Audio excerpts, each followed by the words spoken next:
주당이익 문제 같이 보겠습니다. 자, 이 문제는 회계사 기출문제인데 생각보다 실수하기가 쉬운 문제입니다. 그래서 혹시 기본적인 내용들 뭐 다 숙지해서 이런 것들 문제없이 풀 수 있다고 생각되더라도 꼭 이런 문제는 해답 보지 말고 다시 한번 끝까지 해답 보지 말고 한번 풀어서 정확하게 알고 있는지, 실수하는 부분들은 없는지 꼭 체크를 하시기 바랍니다. 이 회계사 세무사 이런 시험의 합격 불합격을 가르는 가장 큰 어떤 이유는 제가 생각하기로는 어려운 문제를 푸느냐 못 푸느냐 이게 아니고 충분히 득점할 수 있는 문제에서 실수하지 않고 정확하게 득점을 해주느냐 마느냐 이겁니다.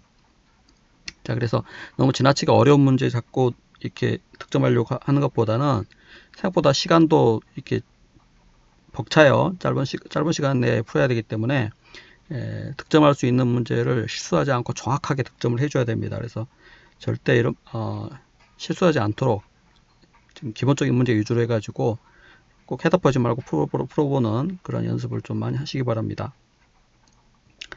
자, 한번 같이 보죠. 자, 괄호 1번. 먼저 기본 주당이익을 물어봤어요. 그 다음에 두 번째로는 희석 주당이익 이제 물어봤죠. 자, 기본 주당이익 구할 때 가장 먼저 가중평균 유통 보통 주식수를 구해야죠. 자, 그래서 1년 중 평균적으로 유통되고 있는 보통 주식수가 얼마인지를 이제 평균적으로 측정하는 거죠. 자, 이거 보면은 기초에 보통 주식수가 10만 주가 있었죠. 10만 주가 유통되고 있었다고 볼 수 있습니다. 그래서 10만 주. 자, 이거는 12달 유통되고 계속 1년 내내 유통되는 것이니까 가중치를 12분의 11을 합니다. 10만 주 곱하기 12분의 12.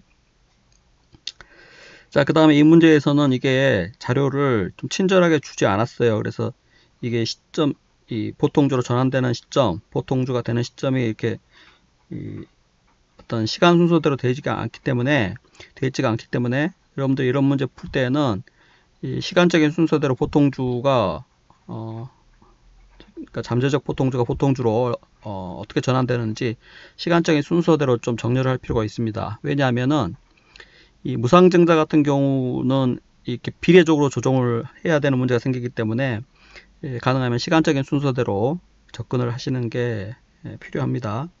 자, 그래서 보면은 보통주, 잠재적 보통주가 된 그런 시점을 쭉 보면 지금 보면 10월 1일 날 전환 우선주가 보통주로 전환이 됐죠. 자, 그 다음에 또 어떤 게 있습니까? 7월 1일 날 전환사채가 또 보통주로 전환이 됐죠. 그래서 보통주가 이제 추가적으로 유통되는 그 시점을 쭉 한번 파악을 해보라는 거예요. 자, 그 다음에 또 4월 1일 날 신주인 수권 행사돼 가지고 보통주가 교부됐죠. 그래서 보통주 늘었을 거 아니에요. 그리고 더 이상 없습니다. 결국 기초에 10만주 보통주가 있었고 또 보통주가 추가로 늘어난 게 시간적인 순서대로 4월, 7월, 10월 이렇게 세 가지죠. 그래서 4월 1일 요것부터 먼저 보라는 거예요. 자, 4월 1일 날 보통주 2000주가 교부됐기 때문에 신주인 수권 행사돼 가지고 자 2000주가 증가했을 겁니다. 자, 이 보통주는 4월 1일부터 연말까지 9달 동안에 영향을 미치죠. 그래서 가중치를 12분의 9를 적용합니다. 12분의 9. 기초부는 1년 12달 내내 효과가 적용되므로 12분의 12. 요거는 4월 1일 날 보통주가 늘어났기 때문에 12분의 9 이렇게 해야 되죠. 자, 그다음 세 번째로 7월 1일 날 보통주가 또 발행된 게 있는데 자, 전환사채의 60%가 보통주가 됐죠. 전환사채가 지금 보면은 액면 500만원이고 주당 액면이 5,000원. 그러니까 이게 전부 전환되면은 1000주의 보통주가 발행되는 거죠. 500만원 나누기 5,000 하면 1000주 나옵니다. 그래서 자, 그거의 60%가 전환됐으니까 600주가 전환된 거죠. 자, 그래서 세 번째 전환사채 전환으로 인해서 7월 1일 날 600주가 보통주가 생겼고 자, 그 다음에 요거는 7월 1일부터 연말까지 6달 동안의 효과를 미침으로 곱하기 12분의 6 이렇게 가중치를 부여하면 되겠습니다.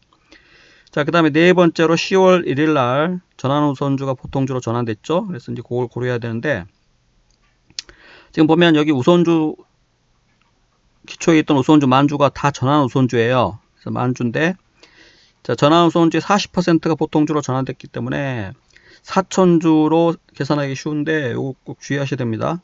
문제를 잘 읽어야 돼요.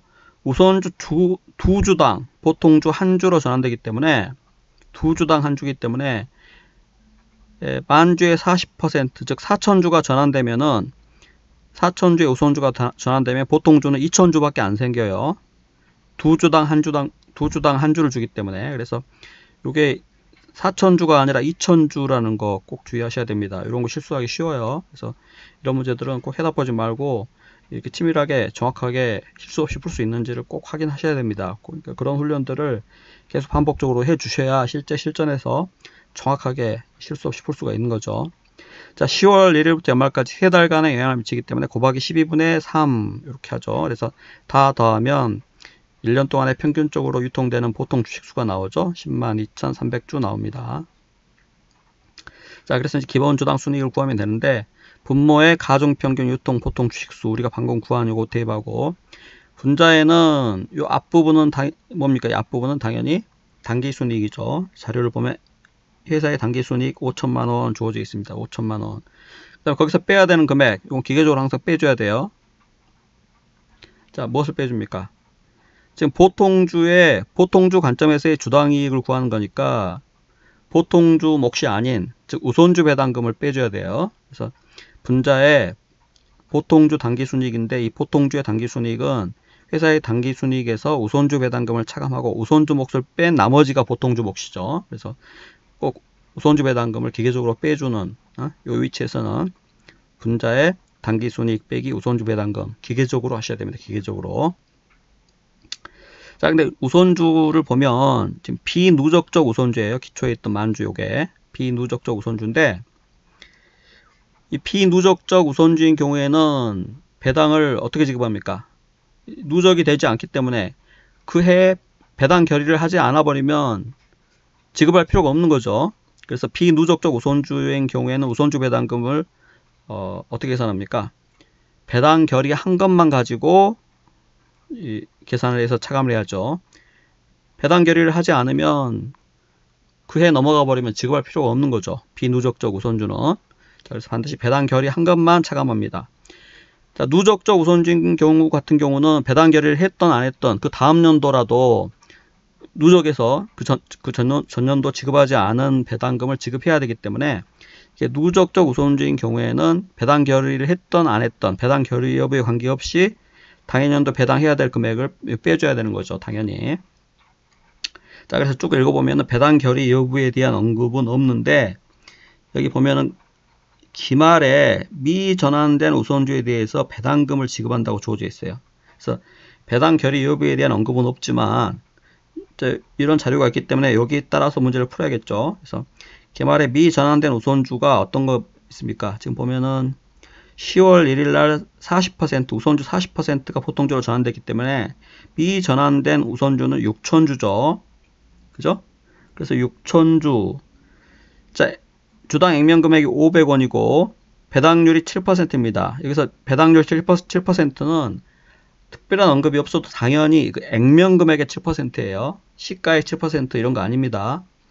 특별한 언급이 없어도 보통 배당률 하면은 액면 금액의 그 해당 비율을 곱하는 거죠. 그래서 기말 현재 미전환된 우선주가 6천주가 있고 6천주 액면 금액 500원 곱하기 그 액면 금액의 7%에서 그게 이제 우선주 배당금이죠. 6천주 곱하기 500원 곱하기 7%. 자, 그렇게 해서 계산하면은 분자의 보통주의 당기순이익, 분모의 가중평균 유통보통주 식수 해가지고 보통주 관점에서의 어떤 주당이익이 나오는 거죠. 487 나왔습니다. 자, 그 다음에 두 번째, 희석주당이익을 구하기 위해서 희석효과를 분석하는 표다 해가지고 잠재적 보통주별로 쭉 이제 구하라고 했는데, 여기서 잠재적 보통주, 즉 보통주가 될 수 있는 그런 게 어떤 게 있습니까? 자, 잠재적 보통주는 여기 전환우선주도 보통주가 될 수 있죠. 그래서 전환우선주도 잠재적 보통주고, 그 다음에 여기 보면 전환사채도 보통주가 될 수 있는 거죠. 그래서 전환사채가 있고, 그 다음에 여기 보면은 신주인수권부사채도 있습니다. 그래서 신주인수권부사채에서도 신주인수권 행사하면 보통주를 발행해야죠. 그래서 잠재적 보통주는, 즉 보통주가 될 수 있는 것은 크게 세 가지입니다. 전환우선주, 전환사채, 신주인수권부사채 세 가지죠. 그래서 그 세 가지에 대해서 이제 희석주당 이익을 구하기 위해서 이 희석 효과를 분석해야 되는데, 희석주당 순이익 구할 때 항상 요 기계적으로 요 순서는 그냥 암기를 하셔야 됩니다. 계산 순서. 자, 가장 먼저 희석주당 이익 구할 때 가장 먼저 희석성 잠재적 보통 주식수를 구하고, 자, 두 번째 잠재적 보통주별로 주당 이익을 구하고 난 후에 희석주당 이익을 구합니다. 이런 거는 일부러 막 암기하려고 하는 것보다도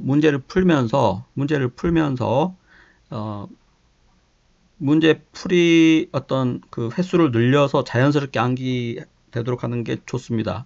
일부러 막 암기하려고 하시는 분들이 있는데, 실제 이 회계사 세무사 이런 회계학 문제들은 소수령 문제들은 그렇게 많지가 않아요. 그래서 이론적인 문제 뭐 몇 개 정도 이렇게 있는데, 이 대부분 계산 문제이기 때문에 계산 문제는 절대 그 문제 풀이를 하면서, 계산 문제를 풀면서 접근을 하셔야 되지, 따로 이렇게 암기한다고 해서 바로 직접적으로 어떤 큰 도움이 되는 게 아닙니다. 그래서 문제를 풀면서 자연스럽게 암기를 하시기 바랍니다. 그래서 먼저 희석성 잠재적 보통 주식수를 구해야 되죠.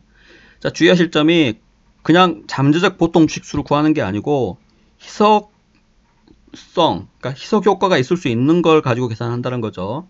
자, 무슨 이야기냐 한번 구해보면서 접근합시다. 자, 먼저 전환우선주 부터 보죠. 자, 희석성 잠재적 보통 주식수 구할 때는 기계적으로 행사분, 미행사분 이렇게 나누어서 접근하시기 바랍니다. 항상 기계적으로 접근을 하세요. 행사된 게 있고 미행사된 게 있기 때문에 행사분, 미행사분 나누어서 접근을 하는 그런 연습을 하시기 바랍니다.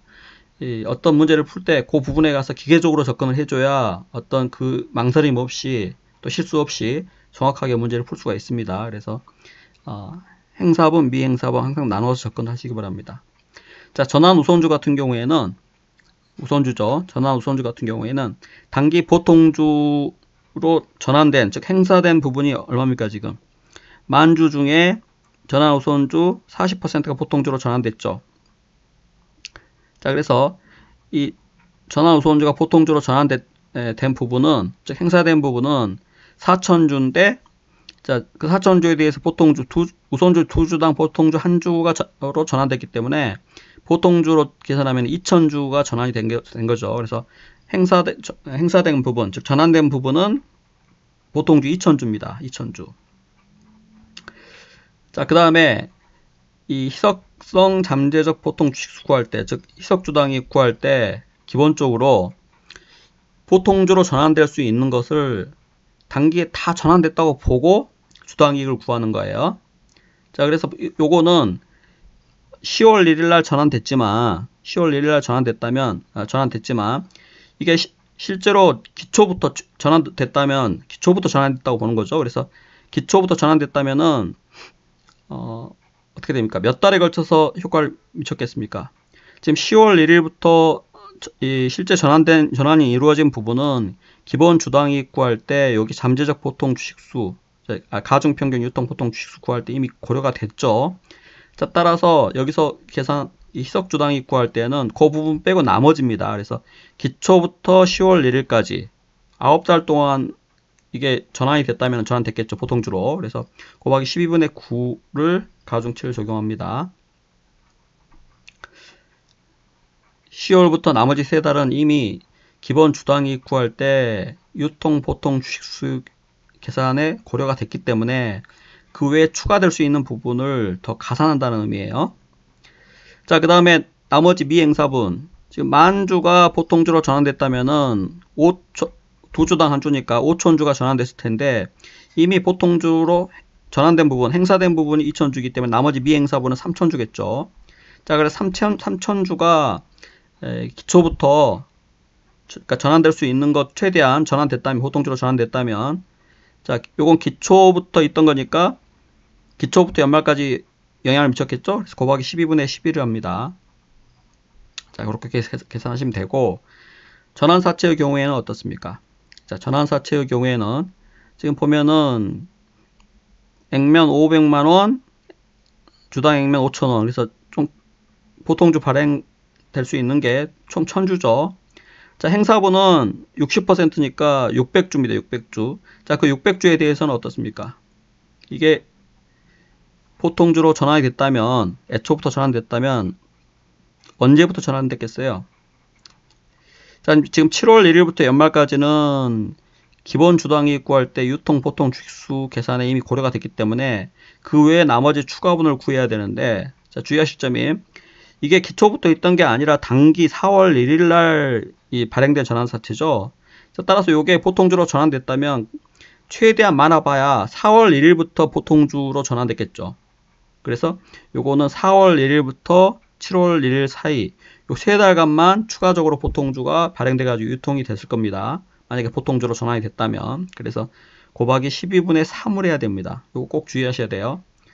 생각보다 요 7월 1일 요거 보고 12분의 6 하기 쉽습니다. 기초에 있던 것은 기초부터 전환됐다고 보는데 단기 발행된 것은 단기 발행일로부터 전환됐다고 보고 계산해야 된다는 거죠.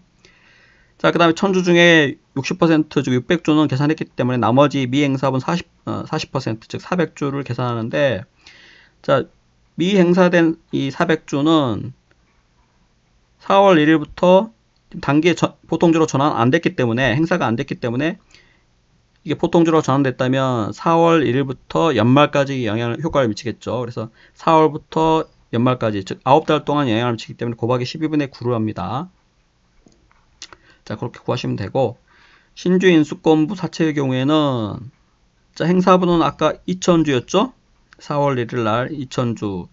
자, 이거는 4월 1일부터는 기본 주당이익 구할 때 고려가 됐기 때문에 기초부터 4월 1일까지죠. 왜냐하면 요거는 정기에 발행됐기 때문에, 그죠? 정기에 발행됐기 때문에 기초부터 있던 겁니다. 그래서 단기 기초부터 4월 1일까지 추가적으로 계산하는 거죠. 그래서 3달 동안이니까 곱하기 12분의 3입니다. 여기 행사된 2000주에 대해서는. 자, 그 다음에 나머지 얼마입니까? 나머지.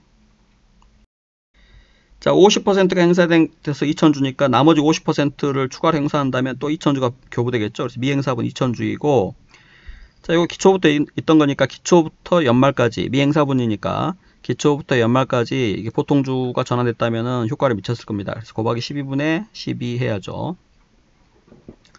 자, 그렇게 해서 계산을 하는데 주의하실 점.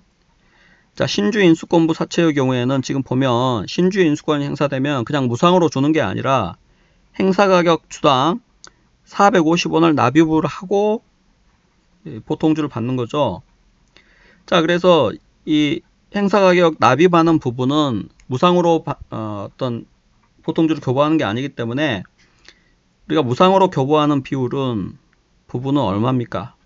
지금 단기 보통주의 평균 시장 가격이 600원이고 행사가격 실제 보통주를 발행을 하게 되면 450원이 현금이 납입되기 때문에 실제 무상으로 교부되는 부분은 600원하고 450원의 차이 150원이 무상으로 교부되는 거죠. 그래서 600원 중에 150원 부분, 즉 25%만큼은 무상입니다. 그래서 그 무상 발행 비율 25%를 곱해줘요. 이 무상이 아닌 현금 납입이 있는 부분은 기본적으로 가정을 하는 거죠. 현금 납입이 있는 부분은 그 납입된 현금 가지고 시중에 유통되는 보통 주식수를 회사가 구입할 수 있기 때문에 그만큼 희석효과가 없는 겁니다. 희석효과가 없다고 보고 무상으로 발행되는 부분만 희석효과가 있다고 보고 희석성 잠재적 보통 주식수를 구하는 거예요. 그래서 항상 무상 발행 비율을 곱해줘야 됩니다.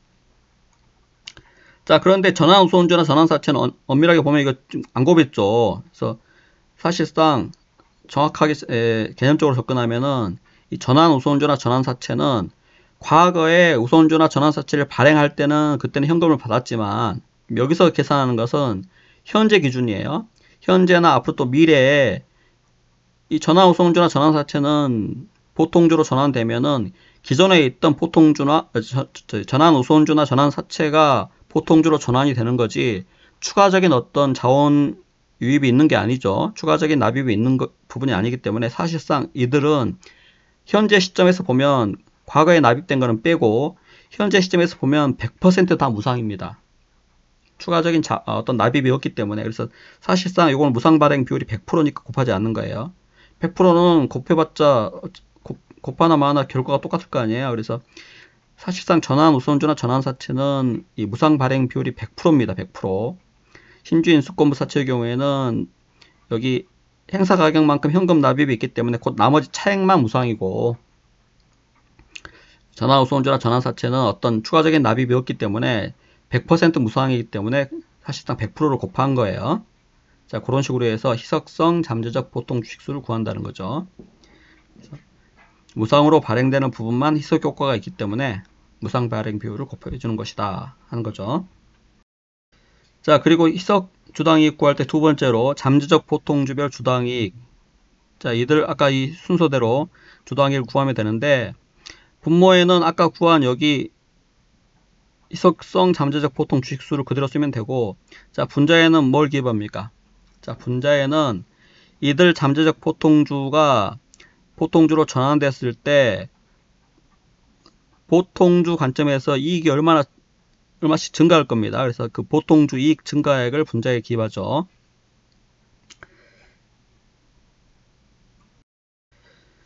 자, 잠재적 보통주별 보통주 이익 증가액은 전환우선주인 경우에는 우선주 배당금이 들어가죠.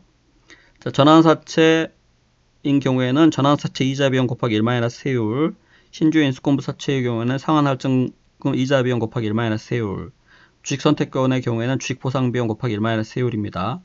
그래서 이들 잠재적 보통주가 보통주로 전환됐을 때 전환사채의 경우는 이자 비용이 지출되지 않기 때문에 그걸 더해주는 거고, 신주인 수권부 사채의 경우에는 신주인 수권이 행사되더라도 기존 사채 부분은 그대로, 액면 사채 부분은 계속 유지되기 때문에 상환할증금 이자 비용만 발생되지 않게 되죠. 그래서 상환할증금 이자 비용만 계산해 줘야 됩니다.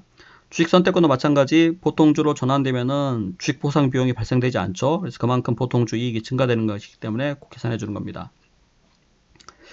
우선주 배당금도 마찬가지죠. 우선주가 보통주로 전환되면 배당금이 지급되지 않기 때문에 그만큼 그 보통주 관점에서는 이익이 증가되는 거죠.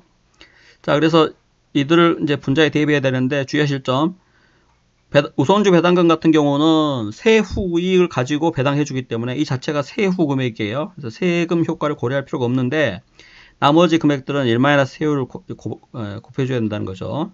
그래서 그거 좀 주의하시기 바랍니다.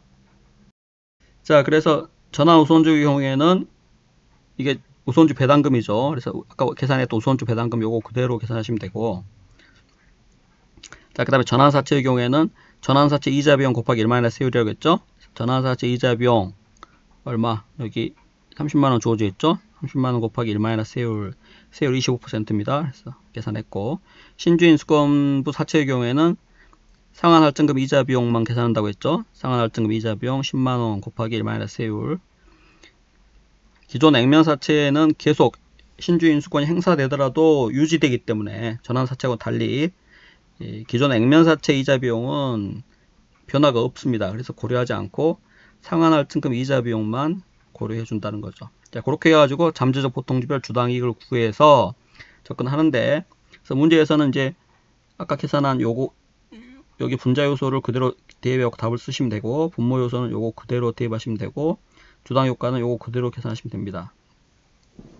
자, 이들 중에서 희석 효과가 가장 큰 부분은 잠재적 보통주는 이 주당이 가장 작은 것이죠. 그래서 전환 우선주가 가장 희석 효과가 큽니다. 이 잠재적 보통주의 주당이익이 작다는 것은 이거를 섞었을 때 그만큼 기본 주당이익이 작아지는 거죠. 그래서 희석 효과가 큰 걸 의미합니다. 그래서 잠재적 보통주별 주당이익이 작을수록 희석 효과가 크다 한 거죠. 그래서 희석 효과가 큰 거 순서대로 전환 우선주, 그 다음에 두 번째가 신주인수권, 세 번째 전환사채 이렇게 되는 거죠. 자, 그래서 이제 희석주당이익을 구하면 되는데, 자, 기본주당이익 구하는 걸 기초로 해서 계산합니다. 기본주당이익은 아까 분자의 요금액이었죠? 요거 그대로 오고, 분모 그대로 옵니다. 자, 주당이익 그대로 오죠. 그래서 요게 이제 기본주당이익 구하는 걸 바탕으로 해서 구하는데, 자, 항상 희석효과가 큰 것부터 계산해야죠. 우리가 잠재적, 희석주당이익을 구하는 목적은, 공시하는 목적은, 최소 주당이익이, 이게 희석효과가 있는 것이 다 보통주로 전환됐을 때, 주당이익이 얼마까지 떨어질 것인가, 이 최악의 정보, 즉 최소 주당이익 정보를 알려줌으로써 어떤 투자자를 보호하는 그런 취지가 있는 거죠. 그래서 최소 주당이익 정보를 주는 겁니다. 따라서 희석효과가 큰 것부터 섞는 거예요. 그래서 주당이익이 작은 게 희석효과가 크다고 했기 때문에 전환우선주부터 계산합니다. 그래서 전환우선주에 들어가는 분자 요거를 그대로 쓰고, 요게 21만원 분자죠. 그 다음에 분모 4,500주 그대로 씁니다. 자, 그래서 섞어가지고 주당이익 구해보면 468원 나와요. 자, 그래서 이렇게 희석효과가 생겼기 때문에 주당이익이 감소했죠. 자, 이렇게 계산한 걸 가지고 두 번째 순위인 주당이익을 요거 120원하고 비교해 봐야죠. 자, 이거 섞더라도 주당이익이 더 떨어지겠죠. 그래서 더 섞어야 됩니다. 희석효과가 있기 때문에. 그래서 두 번째 순위인 요거 신주인수권부사채 요거 분자 기입하고 분모 기입하고 더해서 주당이익 구해보면은 466 나오는데, 자, 요거는 세 번째 희석효과가 가장 작은 이 전환사채, 즉 주당이익이 가장 큰 전환사채를 섞었을 때, 자, 이거 섞어버리면 오히려 주당이익이 더 커지겠죠. 요건 466인데 요거는 500원이기 때문에 전환사채를 섞어버리면 주당이익이 더 크기 때문에 이거는 오히려 섞으면 반희석효과가 생겨버리는 거죠.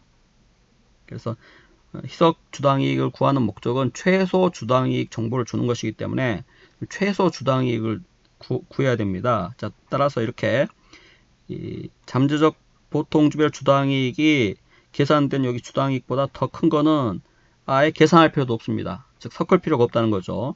오히려 주당이익이 더 커지기 때문에. 자, 그래서 여기까지만 계산해 가지고 계산한 이 부분, 요게 희석 주당이익이죠.